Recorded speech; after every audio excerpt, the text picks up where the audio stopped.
The date is October 19th, 2021. We're here with Bert Abbazia, and we're recording for the Veterans Project of the Chathams. Let's start by giving me a little bit of a summary of how the times in your young life led up to your decision to join the Navy. Well, Japan attacked Pearl Harbor on December 7th, 1941. At that time, I was 14 years old, never thought I would be ever drafted into the service, going to Chatham High School, and was very active in the high school. My class was the war years, the 4 years of the war of World War II. When it came time to consider that I was going to be, the war was still on, I thought, I don't want to be in a foxhole, a muddy foxhole. I was a strong swimmer. I thought the Navy was a natural. And my first preference was the submarines, which was a very selective group, and they had a height limit which I met. You had to be under so many, I think it was 5'10" or 5'8". But anyway, I did enlist in the Navy, so I had from February to actually July to get my physical and go into basic training. Now, one little aside, on my physical, which I took at the Newark Armory on May 8th, on the way home on the 70 bus, word came on the bus that Germany surrendered. And I was sort of a cocky little guy, and I thought, God, they're surrendering, and I haven't even been trained. So that was my thoughts of the war so far. And so did you actually go to sea? Tell me a little bit about your... Well, I finished basic training on July 31st. I went to Sampson, New York.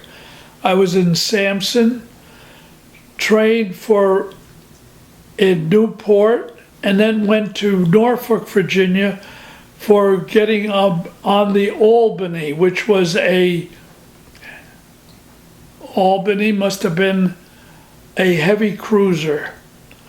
Never made that, but made the USS Houston, CL-81, a light cruiser, and trained for that ship, and went out of the Brooklyn Navy Yard where the Houston was being totally repaired. The fantail was crippled by a torpedo off of Formosa in 1944 and was taken into Brooklyn with a seagoing tug, thousands of miles, which it should have been scuttled by all accounts.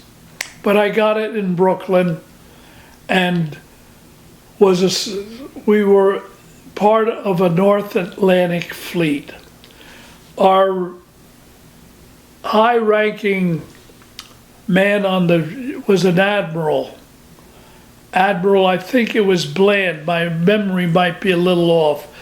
Having an admiral on a ship meant we were the flagship of the 11th Fleet, which meant we had destroyers and another light cruiser with the Helena, which was a sister ship of the Houston. So we did go to the North Atlantic, the English Channel. England was, I'm trying to think of the port, was our home. Southampton was our home port in England. As news of the ending of the war was happening, Tell me about how you and your fellow comrades, sailors, felt about all that and you know, leading up to... Well, the war actually ended in, I was in on a V6, that's victory in 6 months. My total stay in the Navy was 13 months, short tour. What started out as to be a combative tour, within 2 weeks after me getting in, on August 14th, happens to be my birthday, 5 o'clock in the afternoon at Sampson, New York in the barracks, the word comes over that Japan surrenders. And I thought, God, Germany, now Japan, they both quit. And I sort of take credit for ending World War II. I give a little credit to the atom bombs on Nagasaki and Hiroshima. With that, we were on a goodwill tour with the Admiral, which was non-combative. We did come across some mines, which we had a detector on the ship. And the one sad part was in the English Channel, you're bringing back memories. One night we were going across and there was a terrific thump in the bow of the ship. We had hit a fishing boat in the English Channel, split it right in half in the middle of the night. Somebody wasn't going to get home. And my duties on the ship in the beginning were the spud locker, which is the equivalent of KP in the Army. Did I peel a lot of potatoes? Yes. Over a half a ton a day because the ship had 1,100 men. 20 meals out of 21 in the Navy have potatoes. The only one we skip is Sunday morning. Now, while we were in Norfolk, an announcement came up for radar training. So my best friend was a fellow named Chuck Albright. I said, Chuck, let's get it. We took it. It was about 1 week training. On the ship, announcement comes out, they want people with radar experience. We were in the spud locker hauling up a lot of potatoes. I said, Chuck, they're calling us. We went in and became fire control, which is the aiming and firing of the guns on the ship. All the firing is done below deck, not at the gun site. So that changed us from standing no watches, 4-hour watches, to just being sailors with radar, limited radar experience. So, as everybody is thinking about coming home or getting out of the service, talk to me about the timeline of when did you leave service? And well, as I mentioned, my birthday's been a very significant day in my life. I was in England. The ship stayed there, and they were bringing in a whole new crew, 1,100 men.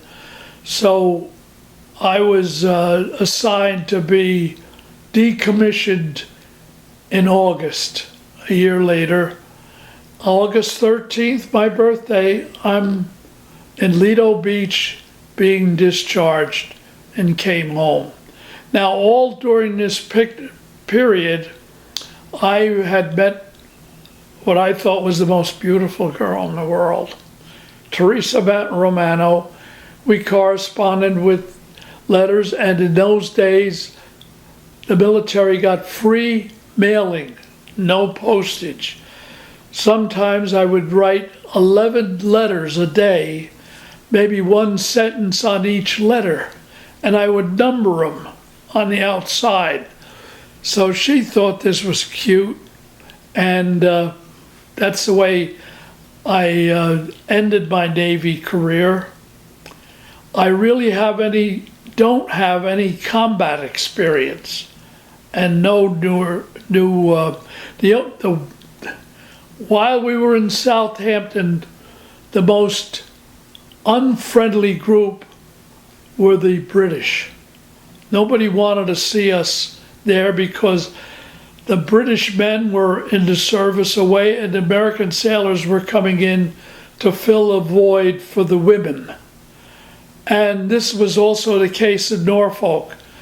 Norfolk residents didn't like the Navy boys. So talk about your, what are the first things that you do transitioning from the military life to civilian life? Well, I got out on August 14th. My father was in Pearl Harbor, electrician repairing Pearl Harbor, so I was in the United States alone. I boarded with a prominent family in the colony, and I immediately tried to get into college. I applied to Princeton, which I wasn't equipped to do intellectually, no. My grades weren't up. But I did get into Seton Hall, which took everybody, but I had to go nights. And within 2 weeks, I was in Seton Hall University. I didn't want to go to Hawaii because I knew if I went there, I would have lost Teresa Romano, and I was really overwhelmed by this young lady. The picture is over my shoulder. If you notice, that's a picture we took in 1945, yeah. Teresa was a New Providence girl, a good student at Summit High School, which were our rivals, Summit and Madison, as far as sports.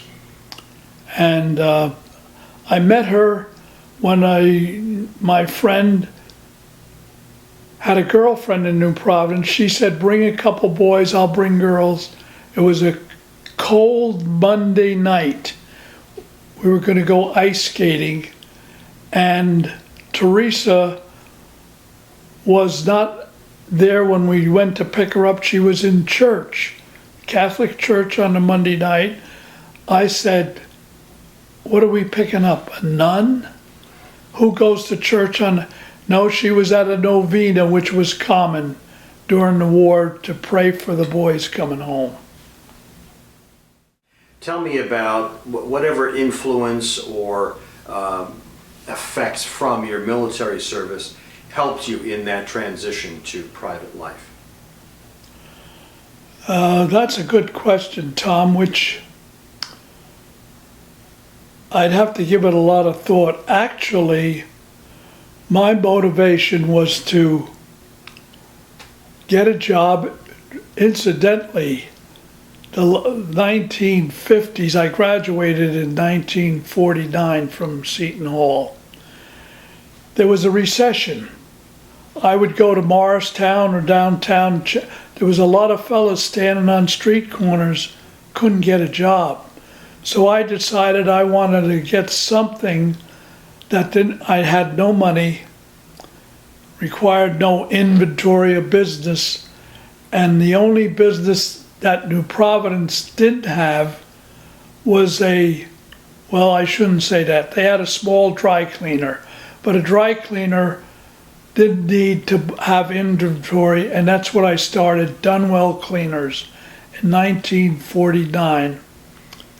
Started with one customer and built it up into a very modest business, and it lasted 37 years when I sold it. And I made my contacts with my customers were more than just business. I went to weddings, to funerals, and had a lot of contacts with the town. In your private life and in your business career, did you ever run into people who were your contemporaries in the service during that time in World War II? Did you ever meet up with any veterans? Was there any conversation with you about folks who thanked you for your service, et cetera, et cetera? Tell me a little bit about being a veteran in those early years and even throughout your life. Actually, my military career, I was very close to, as I mentioned, Chuck Alber. He was from Ann Arbor, Michigan.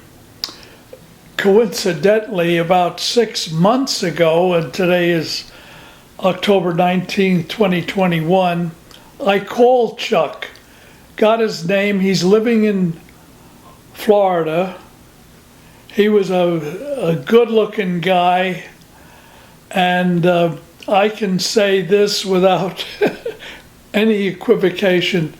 He had experience with other women in foreign countries. I had none because Teresa, I was being very faithful. So that was my story on my life in the Navy. Based on your experience having served and worked with and reported to folks in the military, if someone, a young person in this time, which is challenging, were to talk to you and consider that they might want to go into the military service, of all that you experienced and have known and people you've known over these decades, what counsel would you or advice would you give them about considering military service? The military is very controlling. You get up when they tell you, you eat when they tell you, everything in your life is under their control. My advice is to adhere to all their demands. If they tell you leave is up at 10 o'clock, be there at 10 o'clock. In other words, you got to be very disciplined and follow all the rules and regulations, which will carry you through life for a successful life, to avoid problems. I'm a very patient guy, and I got that from my mother. She was a patient woman because my father worked for Dugan Brothers Bakery, and he would leave at 5 in the morning, get home about 9 or 10 because his truck route was up in near Sussex County. There was no Route 80, so he had to take like back roads. Now, Dugan Brothers, just an aside, started with the horse and wagon in Madison, New Jersey. He was the first horse and wagon driver where the ShopRite is now in Madison. So I think patience is one of my virtues, and it helped me because it's in the service, it's hurry up and wait. You're always online to get shots, to eat. So you got a lot of complainers. I never had a problem with it.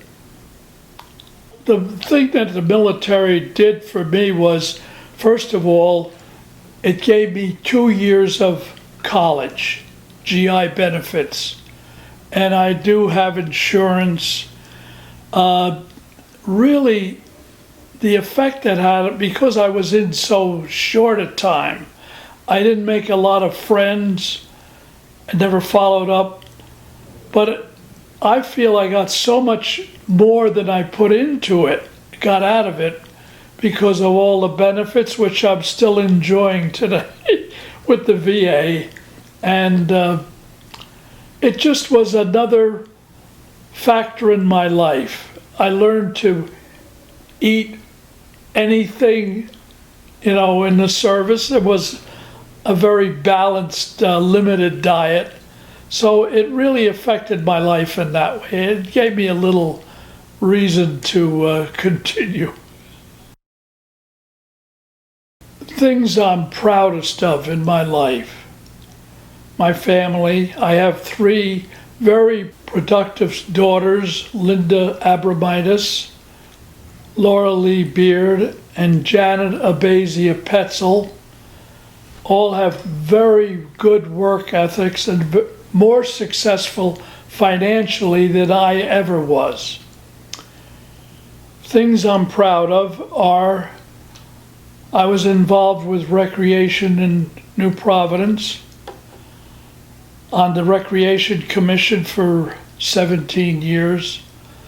I developed a numbering system for the high school wrestling tournaments in Princeton, New Jersey.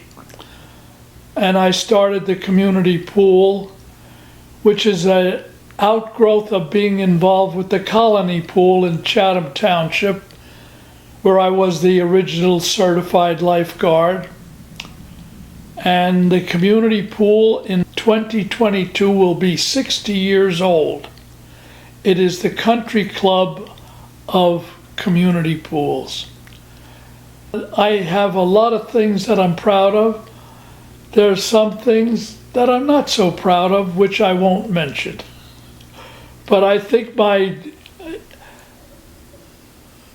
things that I outweigh the good I've done is a lot more than that I haven't done.